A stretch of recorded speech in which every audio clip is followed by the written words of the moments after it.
New body camera footage from the Rockford Police Department and Winnebago County Sheriff's Office revealed the eerie moments leading up to when officers shot a man outside the temporary casino. We want to warn you that some may find the following video disturbing, and you should watch with caution. Put it down!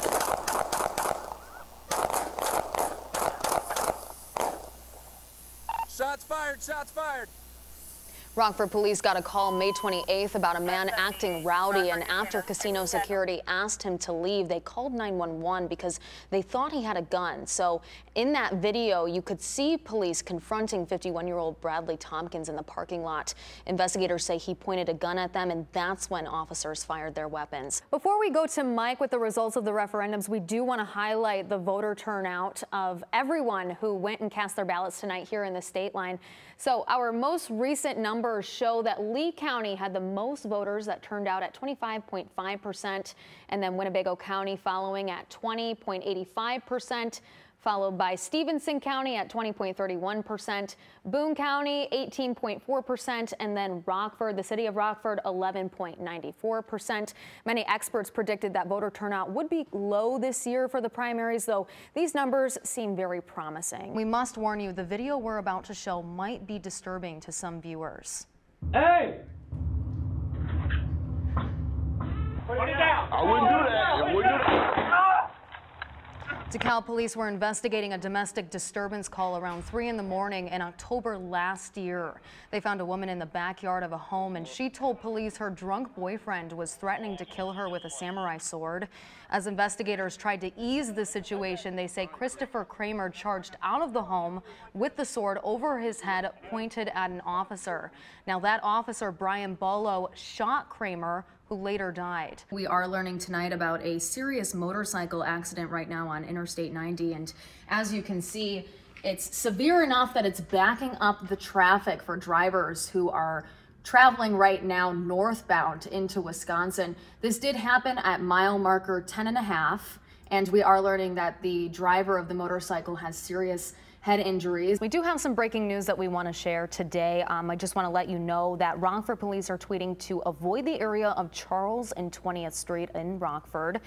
They are investigating a personal injury accident involving a motorcycle, so do expect traffic delays if you're around that area, and if it's possible, try to find an alternate route. And as always, we will update you with more information as we learn more. But in the meantime, we are going to switch now to summer news. And as we all know, summer and way too much screen time, the two tend to go hand in hand. But experts say there are ways to do a digital detox. An Indiana man is hailed a hero after jumping into fast-moving water to save a drowning child at a park in Pendleton. So Broadway is bursting with excitement as it prepares to celebrate the annual Tony Awards, marking 1 year since it reopened during the pandemic.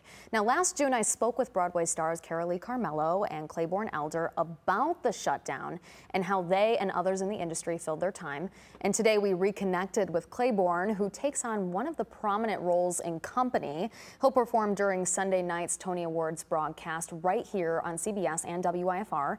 Now, while Claiborne says the pandemic wasn't easy, it actually provided time to get a feel for their characters. When planning a vacation, you likely accounted for big ticket items like flights or housing. The ultimate Disney dream vacation has just been announced, but this one is certainly not budget friendly. It's called Disney Parks Around the World. Insiders say a private jet will carry 75 people from California to Tokyo, Shanghai, Hong Kong, India, Cairo, Paris, and finally Orlando, Florida. But exploring the most magical places on Earth will cost you big, starting at $110,000 per person.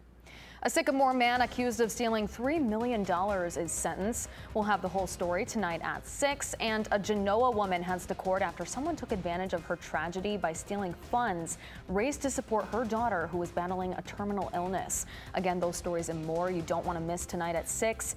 But still ahead on 23 News at 5, a woman makes history by taking her second chance at life and turning it into a way to raise money for others.